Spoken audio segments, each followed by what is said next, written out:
What's up, members? This is a member-only video. I'm doing it live, but I'm gonna with no audience, and then I'm gonna post the link for you guys to view it. Basically, it's gonna be kind of a short video tonight, but I wanted to give you guys that member-only video that I'm glad and totally gracious to be able to provide for you guys. You guys are a part of a exclusive membership level that helps me keep the lights on and keep things moving along, and I can't thank you enough. And I'm going to try and produce more and more content as I get familiar with the platform because it's honestly been a learning curve as I've gone through it. But we're doing for those of you, well, all of you have access to the Sunday morning 1 hour before kickoff Zoom chats that I'll send out in the community tab. If you go to my YouTube channel, click on community, there'll be a post that only members can see. It'll have a link to the Zoom link, and it's going to be 1 hour before kickoff. I'll post the link there. So 1 hour before kickoff, keep refreshing the community chat tab, and you'll see a post that will say, here's the Zoom link, click it, jump in. Until closer to the season, I moved it from 1 hour to kickoff to, I believe it's going to be 3 p.m. Pacific time, 6 p.m. Eastern, and that will be for the foreseeable future until we get close to the season, and then we'll move it. So I just want to give people a variety during the off season. If that morning time didn't work for them, at least they can get some Zoom action at 6 p.m. Eastern versus in the morning. So know that's when you can view those Zoom calls. It's private. We're all going to bounce stuff off each other and just kind of talk and go do like a round table. As for the content tonight, the member-only content, I wanted to talk about the first round. And just, it's not going to be the longest video, but when I say that, it'll probably end up being long. What do you do in the first round? And I think that can make or break your draft. It can absolutely mess up the flow of your draft. And I kind of talked about this on the last video in a way, but I figured I'd hit it home with the running back ankle and just kind of speak to it. When I get a lot of questions, Smitty, are you going wide receiver, running back, wide receiver? And as you've heard me mention a couple times, that going wide receiver with your first round pick can be a disaster. It can set you up to a point in the draft in the second round where, depending on where that draft slot is, that you took Mike Thomas, you took Adams, you took Hopkins, whatever, and now you literally have none of your favorite running backs left, and you're forced to be looking at that position when you normally be like, nope, I'm going to go Godwin. Godwin falls almost all the time to me when I go running back in the mid first to late first. It's like Godwin's like always there. And I like Godwin there. I like that value. Mike Evans sometimes is a good player to look at, but I think he can fall to the third round, so I kind of almost leave him out of it right now. Devontae Adams can fall sometimes to the top of the second.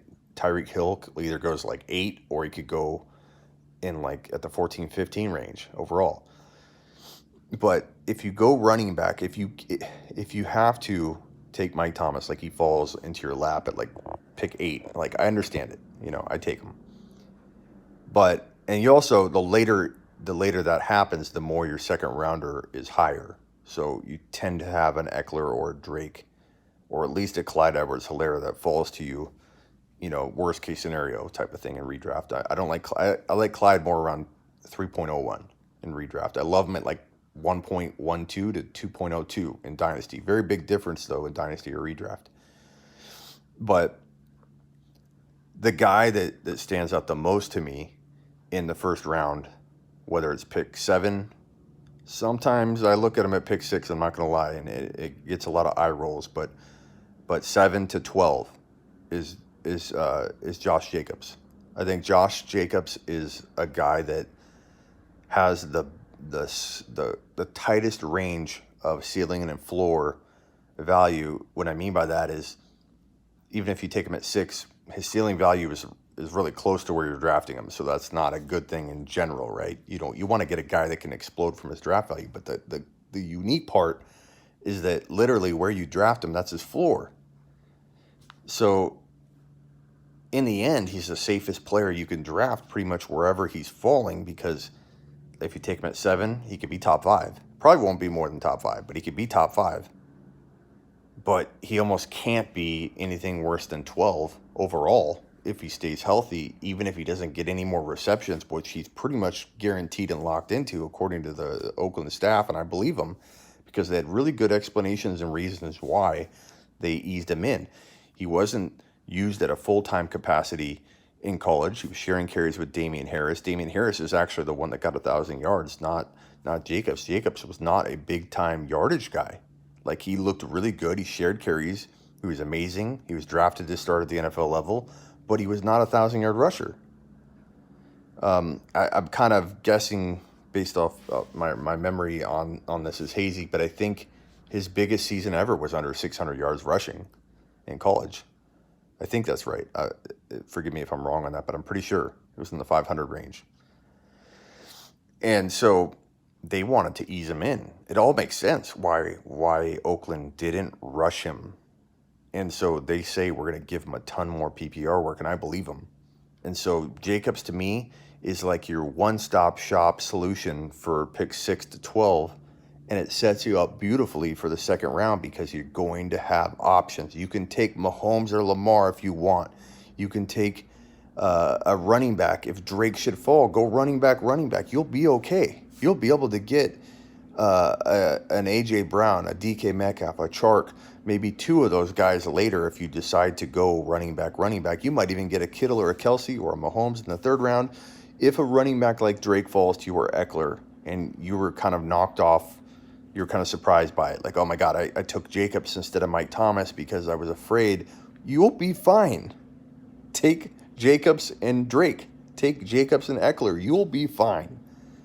And then go DK or go A.J. Brown and then DK or A.J. Brown and Chark. You'll be okay. Or if, like I said, you get lucky, get Mahomes. I'd go Drake. I'd go Jacobs, Eckler, Mahomes if Mahomes fell. I wouldn't even hesitate. I don't care if I wide receiver or not. I'll worry about that when I get to the fourth round and I see Chark or DK or maybe A.J. Brown still sitting there. I'll be fine with that. I'll take Hollywood Brown and A.J. Brown as my two starting wide receivers if I've got Mahomes, Jacobs, and Eckler. I'm fine with that. So I think that I tell you this is a safeguard move, a way to go into your first round knowing you have a plan. I'm not saying stick to it. I go with the flow. If Cook falls to you at 8, 7 because people are freaking out, I go Cook. But Jacobs is a very, very safe 7, maybe 6, but 7 to 12 player. And it frees you up to do whatever you want, best player available in the second round, which is probably the most crucial, pivotal part of your draft that shapes everything else. It shapes what you do in the round 3. And I just think that putting yourself in a position to go any direction in round 2 is way better when really what I'm telling you is all things equal, lean running back in the first round. I'm essentially telling you that Jacobs is pretty much, in my mind, equal to pretty much anybody outside of the big 4. So Kamara, then Zeke, then McCaffrey, and then my top guy, Barkley. Outside that, Jacobs is arguably as good as anybody. And that means Mike Thomas. And that's why I do take Jacobs more times than not over my MT. Or I want to, or I lean that way. And MT usually goes before, and I don't have to worry about it. But that's kind of my thinking with the first round. I wanted to give you guys a good, safe strategy to have in your pocket when you walk into your draft so that you feel at ease and calm about if things don't go the way you want. I feel like it's a really, really, really, really good thing to have on your mind walking into your draft. So tell me what you think in the comments below. If you guys feel good about Jacobs being your number 7 overall pick, if you mock draft, I want to know mock drafts especially. Have you guys mock drafted in a way that you haven't liked your team by taking Jacobs in the first round? I'd love to hear that. And then tell me if you've drafted a wide receiver in the first round, have you not liked your team more often when you've gone wide receiver in the first round? I have. I know when I've gone wide receiver especially, I've hated my team. When I've gone wide receiver, running back, and the running back like Drake or Eckler fell, then I was okay, and I liked it.